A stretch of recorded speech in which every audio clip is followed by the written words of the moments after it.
This week's guest is the founder and president of Holiday House SRQ. I'm Rob. This is the Sarasota SpeaX Pre-Show, tailored by Tweeds.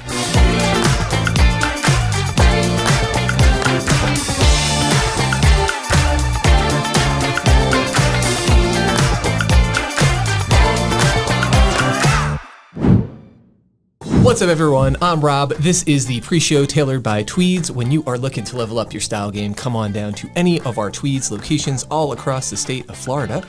This week, we are hosting Sepi Ackerman, the founder and president of Holiday House SRQ. Welcome. Thank you so much. Absolutely. So, for those who don't know, tell us, what is Holiday House SRQ? Sure. So Holiday House SRQ is a new nonprofit in Sarasota. We became official about a year ago, but we've been operating as an organization for this. We're entering our 5th year. Our mission is to bring magical holiday experiences to students of Title I Elementary School in Sarasota. So I'm sure during the main podcast you'll have a chance to go over this, but is there a quick story that you can share of some of your work, something that you've done that stands out with the viewers? Yes, I mean, there's so much I can tell you. So currently we serve over 2,000 students in Sarasota County. Title I schools are schools in which 70% or more of the students qualify for free or reduced lunches. So that means that those families are they're at or below the poverty line. So what we do at our organization is we bring in a holiday experience for them. They get to shop for 5 family members or friends and themselves for free. We transform a space in their school into a magical winter wonderland, and we really set up like this beautiful Santa's workshop, so to say. And they come in, they have a one-to-one shopper, they get to really take their time, and it's usually something like they've never experienced before. A lot of these kids, a holiday experience is considered excess, and that's not something that's a staple. So to be able to go through and pick gifts for their family and pick gifts for themselves, it's a really empowering experience, and it just brings a lot of joy to them. So that's really what we want to do. But on top of that, we also provide a lot of needed resources to the schools themselves. So we're kind of their 365, but our main part of giving back is during the holidays. That's awesome. Yeah. Switching gears a little bit, how long have you personally been in Sarasota, and what drew you to this area? So my family and I moved here 10 years ago. We've been here for 10 years. I have 2 elementary school daughters, and I'm heavily involved in their schools, and our daughter's school does a holiday house experience that's paid for by the PTO. So just from volunteering there and being on the board at my daughter's school, I've really learned the ins and outs of the elementary school systems.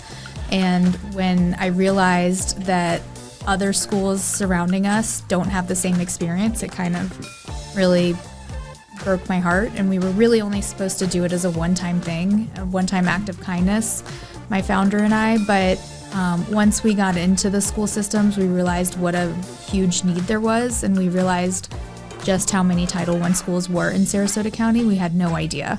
So over 50% of the schools in Sarasota County are actually Title I. So it's kind of a tale of 2 cities. If you live in your bubble, then you don't really know. So once we realized that, there was just no turning back. We couldn't pretend we didn't know anymore. Well, thank you. Of course. Well, that is going to do it for the pre-show. Remember, when you're looking to level up your style game, come on down to any of our Tweeds brick and mortar locations across the state of Florida. Follow us at Tweeds Suit Shop on Instagram. Visit our website, and there should be a QR code on the screen. You can screenshot that and then click it for some more information. Stay tuned for a quick sneak peek of this week's upcoming episode with Sepi Ackerman.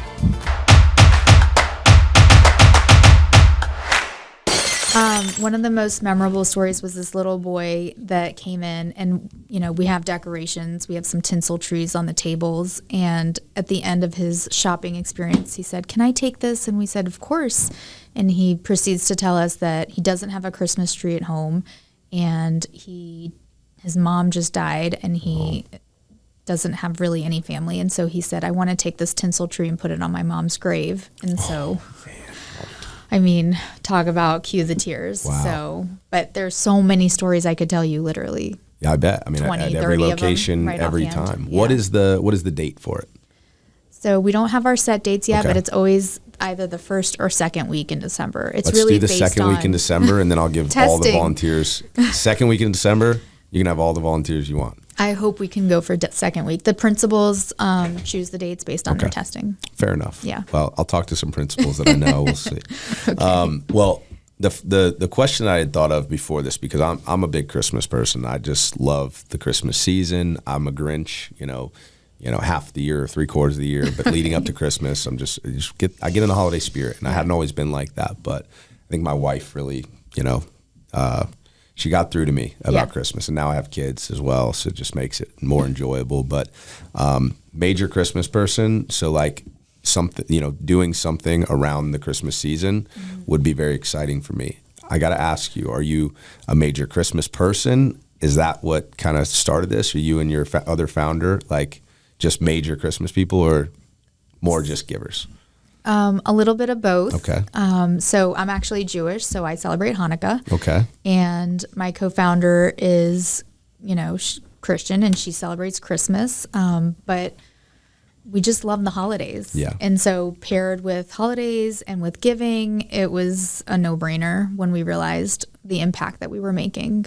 Yeah. I mean, it's a really cool thing, and audacious goal of being in every Title I school, all from something that, just kind of happened organically like we talked about. And I can imagine there's been some challenges along the way too. Oh, We talk about all the good things, but, it would be, we'd be remiss if we didn't talk about what the challenges are.